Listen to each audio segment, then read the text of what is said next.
On ne connaît que les choses que l'on apprivoise. Les hommes n'ont plus le temps de rien connaître, ils achètent des choses toutes faites chez les marchands. Mais comme il n'y a point de marchands d'amis, les hommes n'ont plus d'amis.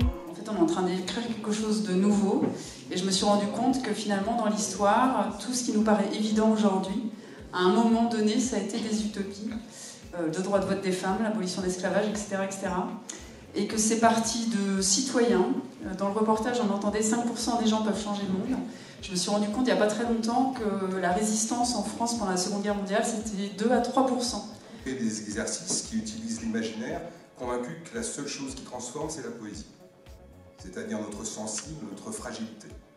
La question, c'est pas de la considérer comme une faiblesse, mais comme un avantage. Moi, ce que je vous proposerais bien ce soir, c'est de se poser la question si c'est une utopie inutile ou c'est la seule réalité pragmatique qui nous permettra de nous transformer. Ça s'appelle de l'innovation sociale pour autant, mais la traiter par la poésie peut avoir un aspect bouillant. Plaisir.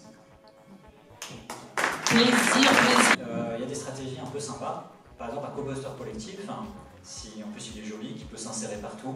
C'est un bon moyen pour que les gens prennent conscience qu'on peut diminuer de 30% de nos déchets. Qu'en plus c'est un endroit où on peut boire un coup, discuter avec nos voisins. Donc c'est un bon commencement. Puis en plus, du coup, un autre levier qu'on a cité, c'était le fait de pouvoir avoir un peu comme à Todd Borden, la culture de légumes en ville. Donc voilà, dans les ronds-points, tout ça, on fait pousser des légumes. Puis ça tombe bien, parce que si on a plein de composteurs collectifs, le compost va servir à fertiliser les terres des jardins collectifs et des ronds-points. Et donc du coup, ça c'est un bon levier pédagogique pour sensibiliser les gens à la production de nourriture et donc à des leviers écologiques. Voilà, donc tout ça fait de l'économie circulaire hyper locale. Et donc ce qu'on s'est dit, dans les stratégies possibles, il y avait déjà, on attendait de la mairie, en plus on avait une élue qui était là, donc elle a pris plein d'infos sympas. Il y a des problèmes de burn-out, des gens qui travaillent trop, qui s'épuisent. Il y a aussi des problèmes de bore-out, où les gens ils s'ennuient et ils essayent de remplir leurs heures, ils ne savent pas quoi faire.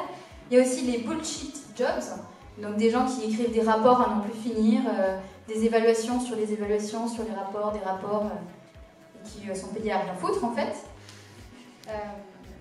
Voilà, on a évoqué le fait que tout allait trop vite, que finalement il y avait beaucoup de pression et que le temps de travail s'allongeait, une perte de la qualité du temps en fait, qui était très paradoxale, et une vision managériale qui est plutôt infantilisante et qui ne permet pas finalement de gérer son temps de travail. Et l'une des pistes de solution à ça, c'est de montrer l'exemple et de travailler sur l'inspiration. On a eu aussi l'exemple de films qui sont des bons moyens de mettre des images sur des idées, donc le film Demain. On a eu aussi l'exemple d'une télé-réalité en Égypte, des réalités qui consistaient à mettre je crois que c'était des business développeurs sur une décharge, et ils avaient une semaine pour développer un business model du coup. Sur cette décharge, c'était filmé, ça a des millions de téléspectateurs en Égypte, et c'était un bon moyen de promouvoir justement l'écologie. Et le gagnant ensuite avait une cagnotte pour lancer son projet. Donc voilà, ça change un peu de Toy Story et notre réalité en France. On peut mettre un côté fun, un côté ludique à ces expériences. Faut arrêter de penser que l'écologie c'est difficile, c'est de la souffrance. Le côté un peu économie collaborative, réseau un peu, a un côté ludique, un côté sympa qui permet de rencontrer les gens, et c'est quelque chose qu'il faut soutenir. L'imaginaire, c'est l'art. Donc c'est ce qui serait beau, c'est ce qui serait, etc. Et puis la question était, mais est-ce que l'imaginaire, pour moi, finalement, comment, dans quelles circonstances il arrive? Alors l'ennui, la contrainte. Alors la contrainte, voilà. Ça, la contrainte. Il y avait quoi d'autre? Il y avait la contrainte, il y avait le plaisir.